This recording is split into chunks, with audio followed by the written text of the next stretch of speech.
You know, he's only human. It happens so fast. Fair play to United. It looked like a foul on Mbuemo, didn't it? I mean, I just think it wasn't a foul either way. It was just one of those where the ref has played on and he certainly got up quick, didn't he? Yeah, just on the point about the wingers, what was driving me insane in the ground, and I don't know whether you could pick up on it as much watching on the telly, is I get you've got sympathy for Salah, but why every time he has the ball, he cuts inside. Every single time. So you're immediately narrowing the pitch, Ben. And Gakpo does it as well. There's no one. The only threat that came down the wing was when Frimpong came on and actually had a run at the fullback. I mean, absolutely right. We've totally lost that. You look last season when our winger, who's now playing for Bayern Munich, used to go down that wing, used to create space, used to create time to bring other players in.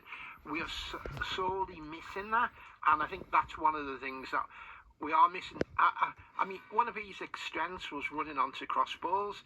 The ball that doesn't get a chance to receive any, the way we're playing at the moment. How do we rectify it? Who have you got in the team to rectify it?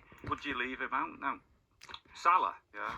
I think that, I mean, I'm not paid to give an opinion, but I think there's a strong argument that you do, yeah? If you're not going to play to his strengths, what's the point of him being in the team? I feel like you're making excuses for him a little bit.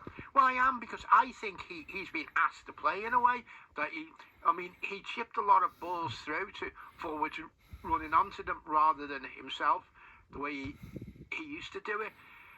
It's a different ball game well. if he'd scored, wouldn't it? Well, he isn't playing well. I mean, that's a fact. There's no excuse for the miss in the second half, is there? Oh, that was awful. Yeah, it wasn't as bad as Gakpo's, but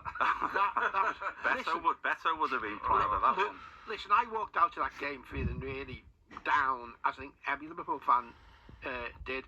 But this morning I was talking to a Man City fan who watched the game, and he turned around to me and said, in the second half, you created so many chances, you could have won that game easily. I don't think anyone can moan about the chances. No. It's a fine line sometimes. If the ones that hit the post, yeah. You know. See, Tony, what I'm trying to say here is, if he hadn't created the chances in the second half, then you worry. Then I would be really down. I mean, we've got a very important game on Wednesday against Frankfurt. Now, Frankfurt are a good team in form. They hammered Galatasaray at home, I think 4-1 or 5-1, something like that, having been one goal down. That's a fantastic stadium, and their fans are really passionate. So Liverpool are going into a cauldron similar to what they faced in Galatasaray.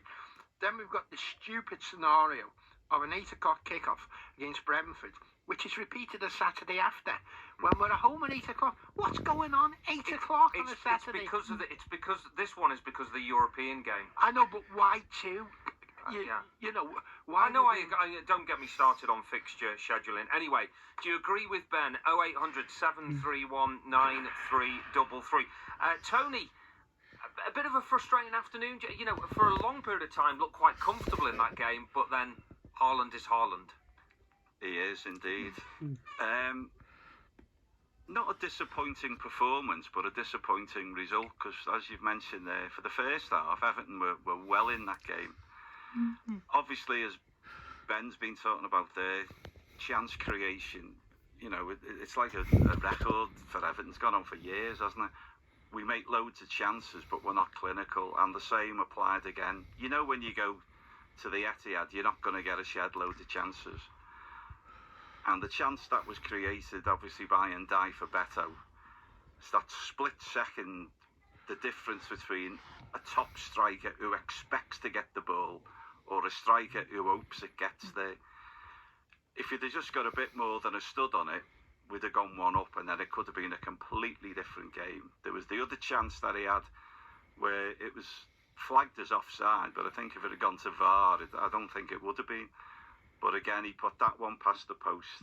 You know, fantastic effort from Ndiaye, and what a first half he had. He absolutely ripped them to bits at times, didn't he? But it's all down to these very, very, very fine margins again, and it's been the thing of the season, really, where the strikers aren't converting the chances. You know, I think we're 12th at the moment. We could very easily have had another 4-5 points this season if we'd have converted chances. And it's becoming the same old, and same old. As you mentioned, Mr. Haaland, you know, he may not spark all the way through a game, but you give him a chance. He had 14 touches. Yeah. 2 goals, 14 touches. And he could have had 3 more, except for Pickford. If Everton had a Haaland, I'll tell you what, we'd be 2 and I know we came beating years ago. If you had a Haaland, Tony, you'd be in the top 5 easily. Anyone had a Haaland. Silla will be singing next. I know, but it's true though, isn't it? I think you see the difference between, we are talking an elite striker and someone a fair way below that. That is the difference. Yeah. I'm trying to be kind. Well, yeah, you're being honest. It's completely there.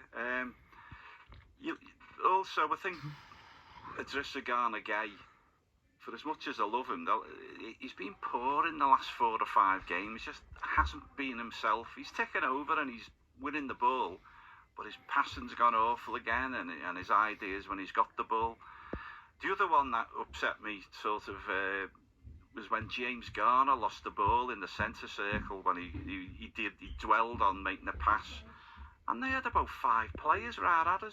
Fortunately, the defenders calmed it down and they didn't score from it. But just 2 good finishes. Some people were critical of JP for the second one. For me, as a ex-goalie, when it just nicks off someone's heel, it just really rocks you off your balance. And that's why that one seemed to roll in. But Pickford had a fantastic game. And that game in the end, when we were at 2-0, you've got to have a go. Yeah. And we were opened up a bit, but he pulled saves off from there. Substitutions were a bit odd. Good to see Merlin Roll get 20 minutes. I thought he did okay when he came on. Did he work in your magic? He did. Very good, Ben. Yeah, they're going to have that one. Obviously, you mentioned before in the headlines of Jared Branthwaite. It looks as though he's going to be out for months. That's gone from a little knock to something a lot more and he's serious. becoming a bit of a sick note, isn't he? Just on sick notes, I've got to mention best wishes for an ex-Loney player in Royston Drenthe, who has had a stroke, hasn't he, at 38 and been admitted to hospital. Very young, isn't it? Yeah, so hopefully he's okay. I know he wasn't with us for that long, but he did score 3 goals for us in his 20-odd games, I think. So best wishes to you, mate. 0800 731 9333 Blues, do you agree with Tony? Get in touch. We'll be taking your calls very, very shortly indeed. But before that, let's have a quick check on how we're doing on public transport. Delays have eased now on